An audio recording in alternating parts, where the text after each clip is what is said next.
year. And those are some of the headlines. This is Democracy Now!, democracynow.org, The War and Peace Report. I'm Amy Goodman. In a landmark vote, Burma's pro-democracy leader, Aung San Suu Kyi, has reportedly won her first bid for a seat in parliament, sparking scenes of jubilation among supporters. Official results are expected later this week. If confirmed, the vote could herald a new era for the country after decades of oppressive military rule. Suu Kyi, a Nobel Peace Prize laureate, has spent much of the past 20 years under house arrest and in detention. Her National League for Democracy party has not participated in Burma's politics since 1990, when it won a landslide victory in a general election, but remained unrecognized by the military junta. After the initial results were in, Suu Kyi addressed her supporters outside the National League for Democracy headquarters in Rangoon. We hope that this will be the beginning of a new era where there will be more emphasis on the role of the people in the everyday politics of our country. We also hope that we will be able to go further along the road towards national reconciliation. We would welcome all parties who would wish to join us in the process of bringing peace and prosperity to our country. During the campaign, foreign journalists and international observers were given the freest access to monitor polls in years. But there were still some concerns of voting irregularities. The European Union and the United States have said the fairness of the outcome will be crucial in determining whether they lift economic sanctions against Burma. In her speech to supporters, Aung San Suu Kyi accused rivals of vandalizing National League for Democracy posters, padding election registers, and cases of voter intimidation. We will tout all the irregularities that took place, not in any spirit of vengeance or anger, but because we do not think that these should be overlooked. We do not think that such practices should be encouraged in any way. And so it is only with the intention of making sure that things improve. Aung San Suu Kyi's National League for Democracy, or NLD, say they won Burma's elections by a landslide, claiming all but one of the 45 vacant seats. While the victory is seen as a major step forward for political reforms in Burma, the army and its allies, like the proxy Union Solidarity and Development Party, continue to dominate the 664-seat parliament. In a statement, Aung San Suu Kyi urged supporters to show restraint in their celebration. She said, quote, "It's natural the NLD members and their supporters are joyous at this point. However, it's necessary to avoid manners and actions that will make the parties and members upset. It's very important NLD members take special care that the success of the people is a dignified one," she said. For more, we're joined by Peter Popham, who has written a new biography called The Lady and the Peacock, The Life of Aung San Suu Kyi. As a foreign correspondent and commentator with The Independent of London, he covered South Asia in the late 1990s. Popham toured Burma as an undercover journalist several times since his first visit to the country in 1991. He interviewed Suu Kyi first when she was released from house arrest in 2002 and then met her again in 2011. He himself has been deported from Burma. Welcome to Democracy Now!, Peter. Good morning. The significance of these elections. Well, it's a terrific result for Aung San Suu Kyi and her party. It's not unexpected. It would have been extraordinary if she'd lost, but the scale of the victory, winning every single seat they contested, is a terrific endorsement of her stand during the campaign and also her incredible persistence and patience over all these years. Talk about who Aung San Suu Kyi is, the Nobel Peace Prize winner detained for more than 15 of the last 20 years.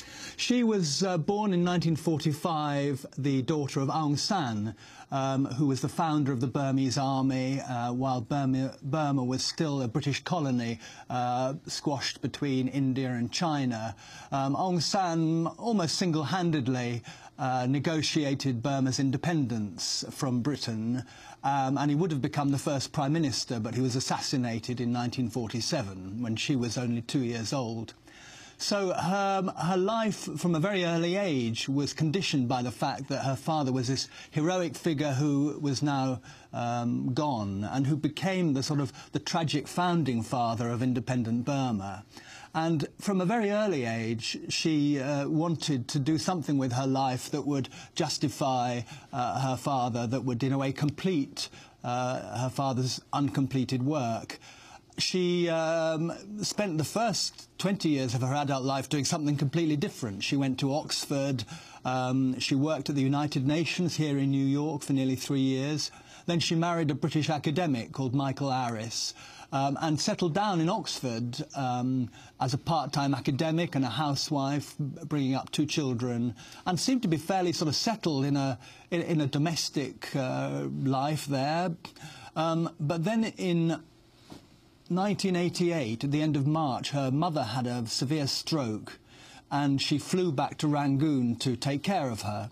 And while she was there, there were anti-regime demonstrations, became widespread because of the economic crisis in the country at the time. And after about 4 months in the country, she was prevailed on to become to speak, first of all, at a mass meeting, and subsequently to become the figurehead of the democracy movement, which really didn't have a clear leader up until that point. So with no political experience of any sort, never having dabbled her toe in politics, either in Burma or in Britain or anywhere else, suddenly she was chucked in at the deep end and became the leader of the independence movement. And she, although she was put under house arrest for the first time in 1989, her party, under her leadership, won an amazing victory in the general election in 1990. She wasn't allowed to stand as a candidate, but nonetheless it was her party, and they won with their allies something like 90% of the available seats. And can you talk, before you move forward, about 1988, when she was there first, taking care of her mother, and then became this, acknowledged political leader? What happened to the people and the protests then, the crackdown of the Burmese regime?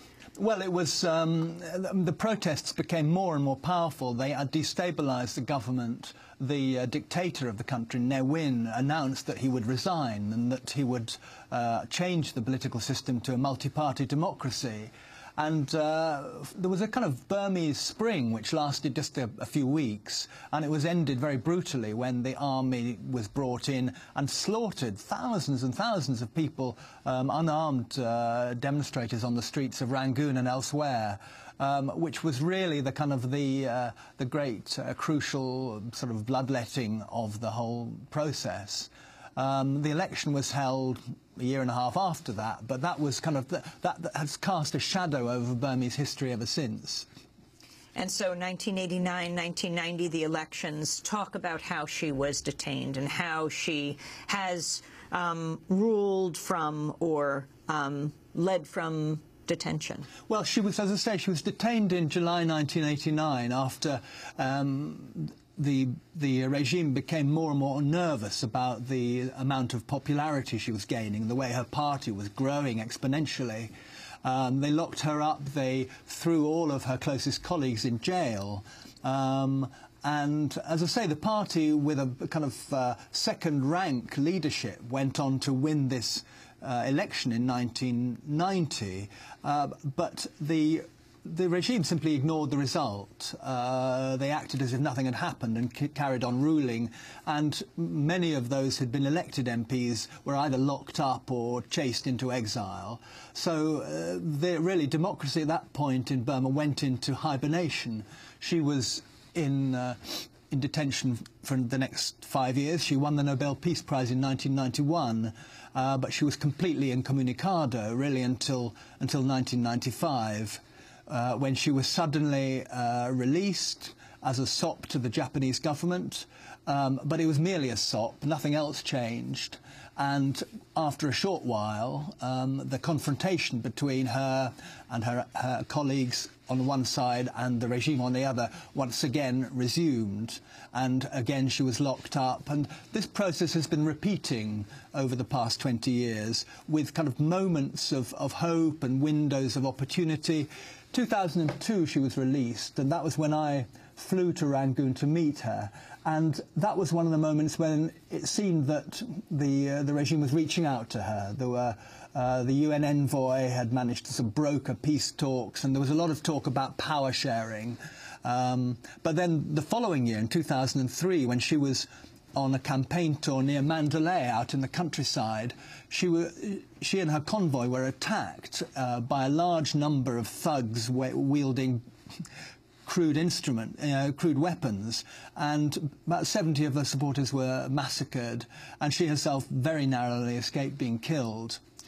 After that, she was again first put in prison and then back in house arrest, where she remained, again, completely isolated from the world, without contact with her family, with her colleagues, with practically nobody at all for 7.5 years. She has been called the Mandela of Burma. There is a difference in that she could have left the country at any time. She could have ended this detention. Why didn't she leave? Yeah, I mean, that's a crucial difference, is that the real desire of the regime all along has been to find a way to persuade her to give up and go home, go back to her family. And it was, as you can imagine, it was a cause of enormous anguish for this extremely devoted wife and mother to be separated from her family all those years. But it was the only way to maintain the pledge which she'd made to her country, and the amount of trust that had been invested in her by her people. And I think that's the key thing, and that's the explanation of why she is held in such enormous regard to this day, is because the Burmese people recognise what she's actually done, the amount that she's invested in them. Talk about what happened to her husband, the choices she had to make, where her children are.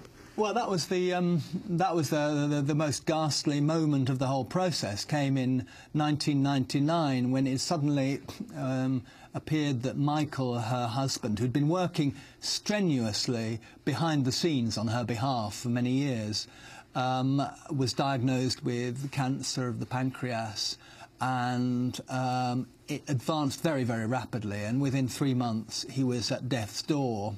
And he tried, and many intermediaries tried, to get the Burmese government to give him a visa so that he could come back to Rangoon, and he and his wife could spend at least a few days together before he died, and they completely refused. All attempts, all appeals from the great and the good around the world fell on deaf ears.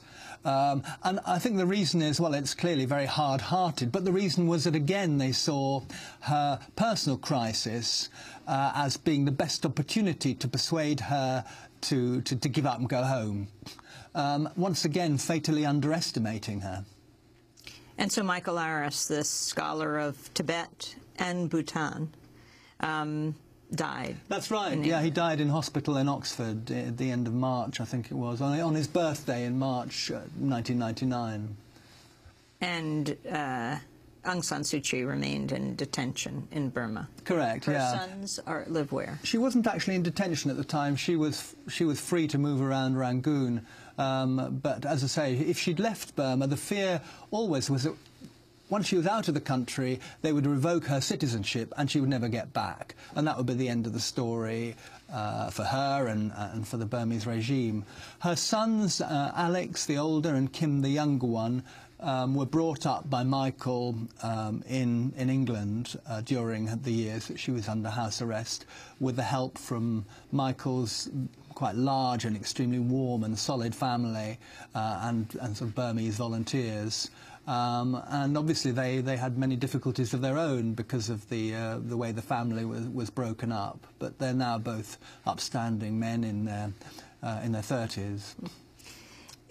Going back in time, for people to understand how modern-day Burma came into being, a number of networks refer to Burma as Myanmar, the capital of Rangoon as Yangon, the military's name for both of the city and the state. Why did they change the name, the military regime?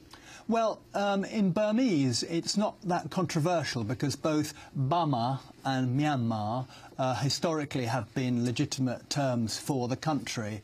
Burma was the one that was adopted by the British when it became a British colony in the 19th century. And the main reason for the army to go for the other alternative, the Myanmar, was a way to distance themselves from the British colonial legacy. But it was also in a way to sort of stamp their own legitimacy on their rule and to say we are in power, we're in charge, and we do what we like, including changing the country's name for international purposes. We're going to go to a break, then come back to this discussion about how Burma was established, and then end up here today with this historic election, what it means, and what about Aung San Suu Kyi's charges of irregularities in these elections. We're talking to Peter Popham. We'll also find out why he called the biography of Aung San Suu Kyi The Lady and the Peacock. Stay with us.